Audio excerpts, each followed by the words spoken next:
Hello everyone, in this video I'll be showing you how to easily win solo in Elden Ring Nightreign. This game can be soloed well if you follow along with the tips and tricks I'll be sharing in this video. I'll be showing you the locations, the different items that you want to grab, and a general way in which you want to go around the map. Now I would highly recommend playing as the Raider here, as they have the sustain, they can tank attacks, and they got a huge health pool to work with. I found that their damage output alongside the stagger potential made this a lot easier, as most of the bosses will be easier solo due to the less amount of health, and if you can get some staggers off, it just makes this much better. If you don't know how to play the Raider, that's okay. I do have a guide in depth on them, but I'll also be showing you different strategies to employ while you're fighting against different enemies in this game. The first thing we want to find is a weapon that's going to be good against the boss that we're fighting. I would recommend going a natural path towards that area, so the first camp that you can find, just quickly clear them out. Time is of the essence here, so we want to just take out enemies as fast as possible, two-hand your weapon and try to hit double if at all possible. And after that, it's always a good idea to level up, as at the first couple levels you're not going to be that strong, and it's going to make it a little bit more challenging. If you can find easy enemies to take out along the way on your paths, sometimes it's worth it, but most times it's best just to ignore enemies as you go, unless you know that you can one-shot them easily and you don't have to worry too much about anything else. I would recommend first finding any holy camps. They're usually the easiest. Finding the oracle envoys here or the golems are usually quite easy. Now, I was lucky enough to find a scarlet rot weapon right at the start of the game. So the nice thing is, if you're playing solo, you can choose where you go for loot. So if you know that you need a specific weapon, you can travel that way.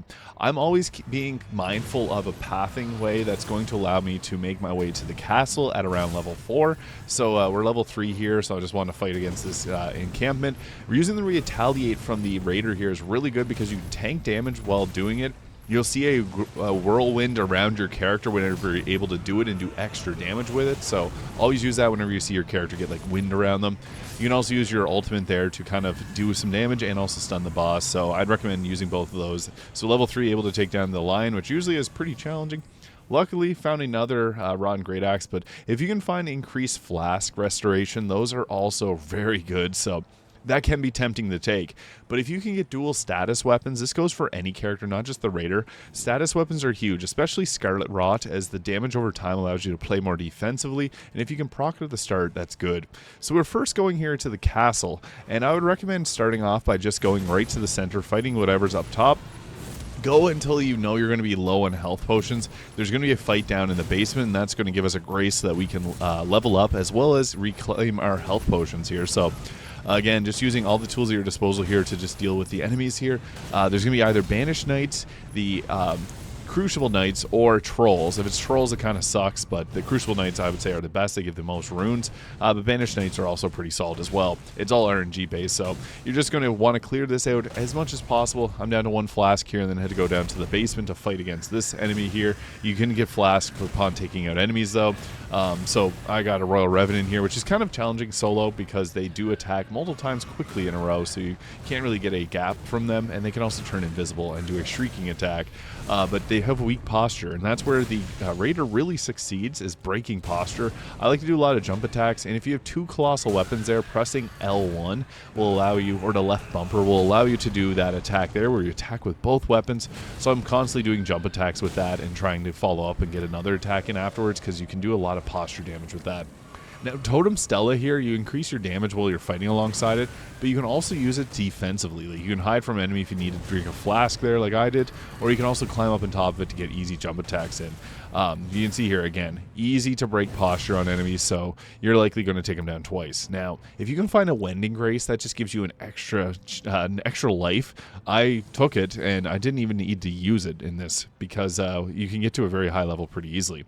Now, there may be a Crucible Knight there. We're going to go and smack the door first, and then open the chest. I also like to open the other chest there for some items. There's usually a grease there, and if you can find a grease that has the damage type the boss is weak to, that's perfect. I got really lucky with the talisman here. So we're going to find 1 talisman here, and the second talisman is actually going to be along the way when we're going for the first night, as you can get a little bit of a head start on making your way there, which you'll see the rain's starting to gather now, so I just want to clean up and finish off whatever bosses that I could.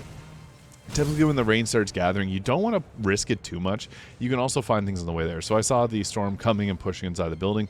No point continuing to fight there. It's just best at this point to find a route which allows us to get to at least some items. This is when I actually look for items. I don't like looking too much at the start. So finding any of the turtlenecks or warming stones or anything that you find necessary. And here's what I meant by finding another talisman. Unfortunately, got the same one here, so that's RNG for you. But usually along the way, you're going to be able to find a hidden talisman there.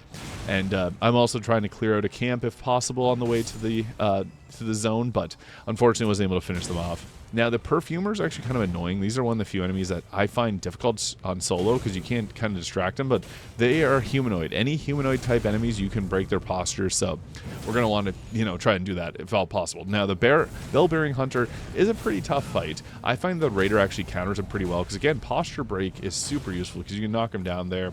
Listen for any of the grab attacks that you do, and that's your cue to roll away.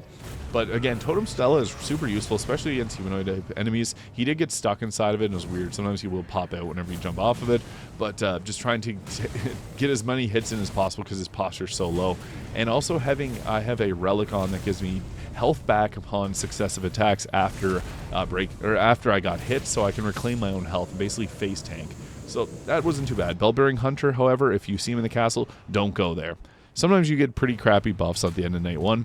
Now, I went to go finish off the camp that was right by where we made it to the zone there, and always look out for a boss. Bosses are really useful to fight during the start of the second day if you're high enough level, and usually you will be in solo, and especially if you can find a dragon. If you've played many different Souls games and Elden Ring a lot, you'll get comfortable with the dragon fights, and I find that they're not too challenging overall.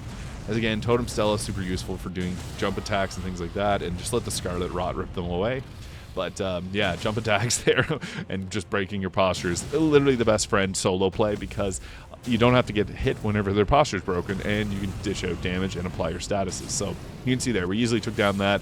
I also found if there's another boss nearby, go and take them on. It's nice. Sometimes you can get a nice buff like improved damage negation by 12%. That was a really good buff and something that we'd want. Also, look out for the Spectral Hawks here because these can be a quick way to make your way across the map. So these are perfect for planning. You can see the directions that they go in, and this is something you definitely want to get into a habit of doing just because of how useful it is to cover large distances really quickly. So here I'm just going through finding any golden pickled talons because you can get extra runes from those. We easily hit level 15 here, so it wasn't too much of a worry, but yeah. Increase stamina recovery. Anything stamina related is also important for us because we need to be able to swing these big weapons. And at this point you can return to the castle, and I find that this is a good opportunity to finish off the night boss, especially as it's progressing towards the end of night 2. And hopefully it'll be the Ancestor Tree Spirit, as they're kind of the easiest to fight solo. The Deathrite Bird is a little bit more challenging, and any of the other bosses that can be up top sometimes are a bit brutal, but we got lucky with that there, and we're able to take it down easily before the end of the second night. And the Holy Ground at low HP is actually really good for Raider because he can stay in kind of one place and just focus on attacking there. And at this point, we can also finish off the rest of the castle, too, if you haven't cleared it out already, because there's no reason not to try and grab as many runes as we can. We're already level 14, and we're going to hit that after finishing off the second boss. But, yeah, not a bad idea to get some extra runes there, because you can see we're already up to 37k. And just fighting against the Fell Omen here, which is a pretty decent fight for, I find, the Raider, because you can break his posture really easily. And especially solo, his health isn't that high. Now we want to buy the Wending Grace and pickled turtlenecks. Those are the best items. The opaline bubbletear as well to be able to resist damage is also pretty useful too. But against Gladius here, and any really boss, I have guides on each of them. The strategies are pretty similar, except when this boss in particular breaks off into 3, we want to play it a bit more defensively because we don't have 2 others that are going to grab the aggro. So it's actually better on some bosses that have large AoEs to play it solo because it's less damage your team's going to have, and you deal a lot, or the boss has a lot less health whenever you play solo. So with this boss in particular, again, we want to use our great posture to our advantage, use the retaliate often. Again, if you see the windy mark around your character, that's a good opportunity to use it. And then we can also use Totem Stella to avoid a lot of boss attacks. Pretty much every single boss can kind of get countered by Totem Stella due to the raising it off the ground. But there still is some, like Noster, that can still hit you. So just be mindful of that.